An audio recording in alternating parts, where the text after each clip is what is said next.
Salve, salve galera, professor Luciano na área para falar com vocês hoje aqui dentro do conteúdo de administração financeira sobre a avaliação do desempenho financeiro das organizações.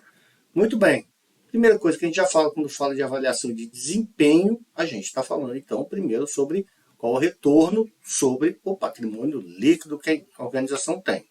Então, entre os investidores e gestores experientes, a medida mais popular de desempenho financeiro é, de longe, o retorno sobre o patrimônio líquido, o chamado ROI. Bem, ele tem uma formulazinha aí, que é o retorno sobre o patrimônio líquido, que vai ser igual ao lucro líquido que a organização teve sobre o patrimônio líquido. Patrimônio líquido é isso que você lembra lá das aulas de contabilidade nas partidas dobradas. Bom, os três determinantes, então, para que o ROI seja interessante para a organização. Então, primeiro, para aprender mais sobre a administração, pode fazer para aumentar o ROI, reescrevendo em termos de seus três principais componentes. Então, o ROI ele tem o lucro líquido sobre as vendas, vendas sobre ativos e ativos vezes sobre patrimônio líquido. Bom, designam-se as três últimas razões respectivas como reagem de lucro, giro do ativo e alavancagem financeira. A expressão pode ser escrita como ROI é igual a margem de lucro vezes o giro do ativo vezes a alavancagem financeira. E a gente vai poder falar um pouquinho mais sobre cada um aí. Bom, isso indica que a administração só dispõe de três alavancas para controlar o ROI. Então a gente tem os lucros que consegue exprimir de cada dólar do faturamento ou margem de lucro, as vendas geradas com cada dólar de ativo empregado ou o giro do ativo, e ainda o montante de capital próprio usado para financiar o ativo ou alavancagem financeira. Então, com poucas exceções, o que quer que a administração faça para aumentar essas razões também aumentará o retorno sobre o patrimônio líquido. Bom, vamos falar então sobre a margem de lucro. Então, a margem de lucro mede a fração de cada dólar de vendas que, passando pela demonstração de resultados, chega ao lucro. Esse índice é de especial importância para os administradores, porque reflete a estratégia de preços da empresa e sua capacidade de controlar os custos operacionais. Ou seja, margem de lucro é o que você leva sobre cada unidade vendida. E pode ser expressa nessa forma. Lucro líquido sobre tudo o que eu vendi. Isso é a margem de lucro que eu tive. Um outro aí é o retorno sobre o ativo. Então, o ROA, não o ROI, é o ROA, agora, tá? É uma medida básica da eficiência com que a empresa aloca e gerencia seus recursos. Difere do ROI porque mede o lucro como porcentagem do dinheiro fornecido pelos proprietários e credores, em vez de apenas aquele que foi fornecido pelos proprietários. Pode ser também aí, ó, tem a continha aí, ó, ROA igual a margem de lucro vezes o giro, margem de lucro vezes o giro do ativo, que é igual ao lucro líquido sobre o ativo. Um casinho ali que está em vermelho ali, né? Se a gente fosse usar esses números aí, o lucro líquido sobre o ativo, estaria aí uma margem, um ROA, né? Um retorno sobre o ativo de 6,7%. Muito bem, temos ainda aí também a margem bruta. Então, ao analisar a lucratividade, muitas vezes é interessante distinguir entre custos variáveis e custos fixos.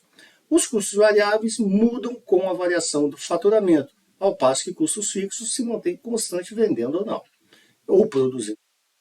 Empresas com a produção elevada de custos fixos são mais vulneráveis à queda de faturamento que as demais, porque não podem reduzir seus custos fixos à medida que as vendas caem. Ou seja, eu tenho empresa que ela tem muito custo fixo, estou perdendo venda, mas eu não tenho como mexer no custo fixo. Empresas que podem mexer nesse custo fixo é bacana. E aí você já imaginou, né? Como é que a gente mexe em custo fixo? O jeito mais comum que as empresas acharam para isso aí é reduzindo mão de obra, que é um custo fixo que a empresa tem. Então, por isso que muitas empresas vão para a mão de obra e reduzem assim que sofrem qualquer revés aí no mercado. Então, ó, isso quer dizer que em atividades de custo fixo elevado, uma queda do faturamento produzirá grandes quedas do lucro. E pode ser dado aí por essa forma, margem bruta igual lucro bruto sobre vendas. Né? Se a gente estivesse falando aí numa empresa real, a gente teria 34% aí. Giro do ativo, que é outra parte importante do ROI. Giro do ativo, alguns iniciantes em finanças acreditam que os ativos são uma coisa boa, mas quanto mais, melhor.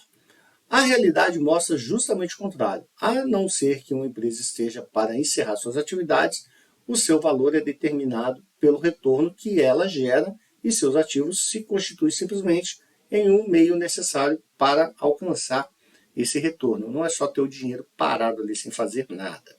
E o giro do ativo pode ser dado aí por vendas sobre o ativo da empresa. Giro de estoque. Temos aí então, existem diversas definições alternativas do índice de giro de estoque, inclusive vendas divididas pelo estoque final e o custo das mercadorias vendidas dividido pelo estoque médio. O custo das mercadorias vendidas é um numerador mais apropriado do que as vendas, porque essas incluem o markup do lucro, ou seja, remarcação para cima, que está ausente do estoque. Exceto por esse detalhe, não há grande diferença entre as definições. O giro de estoque pode ser expresso como giro de estoque igual ao custo das mercadorias vendidas sobre o estoque final. Nesse caso aí tem o estoque girando aí 2,2 vezes, que dependendo do período que você está pegando aí não é tão ruim assim, né? Prazo médio de recebimento, quantia muito importante aí para o administrador financeiro, tá? O prazo médio de recebimento destaca a administração das contas a receber de uma empresa, ou seja, quando a grana entra no seu caixa. Então, você tem que saber quando é que você vai receber, de quem que você vai receber, senão pode acontecer o quê? Você ficar sem a grana, sem ter como pagar os seus fornecedores. Então, pode ser representado pelo período médio de recebimento, contas a receber, dividido por vendas a crédito por dia, dividido por 365, ou seja, 60,1 dias seria no caso dessa empresa fictícia. É importante a gente ter ela em mente. Por quê? Existem dias de vendas em caixas. Então as empresas precisam de quantidades moderadas de caixa para facilitar as transações e às vezes precisam ter à disposição montantes mais elevados para servir de saldo,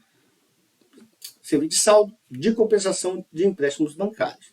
Além disso, o caixa e os títulos negociáveis pode ser uma importante fonte de liquidez em caso de emergência. Assim, a questão de quanto uma empresa deve ter em caixa e títulos, muitas vezes, está mais ligada à questão mais ampla de quão importante a liquidez é para a empresa. O que é liquidez? O produto mais líquido que a gente tem é dinheiro, que é uma coisa que todo mundo aceita. E qual é a melhor maneira de obtê-la? O índice dias de vendas em caixa é dias de vendas em caixas, caixas e títulos, aquilo que eu tenho na mão, dividido por vendas por dia. Nesse caso aí, 3,9 dias entra dinheiro em caixa de venda direta. Bom, temos aí o prazo médio de pagamento. Lembra que eu falei que era para ficar atento àqueles 60,1 dias lá, fictício? Por quê? O prazo médio de pagamento é um índice de controle para um passivo. Nada mais é do que um período de recebimento aplicado de contas a pagar. Então você imagina, eu tenho um prazo médio de contas a pagar. E aí seriam todas as contas que eu tenho que pagar por compras a créditos por dia, dividido por 365, né? Então a gente tem, nesse caso, 39,9 dias. Imagina se essa fosse a mesma empresa de contas a receber, significaria que eu estava recebendo com 61 dias e pagando com 39. Ou seja, eu ia ter que arrancar esse dinheiro de algum lugar para pagar. O correto é receber antes, pagar depois, tá? Bom, giro do ativo fixo. Então, o giro do ativo fixo é uma medida de intensidade de capital, sendo que um baixo giro indica elevada intensidade. Então, o giro do ativo fixo vão estar lá as vendas sobre imóveis, instalações, equipamentos, líquidos, etc.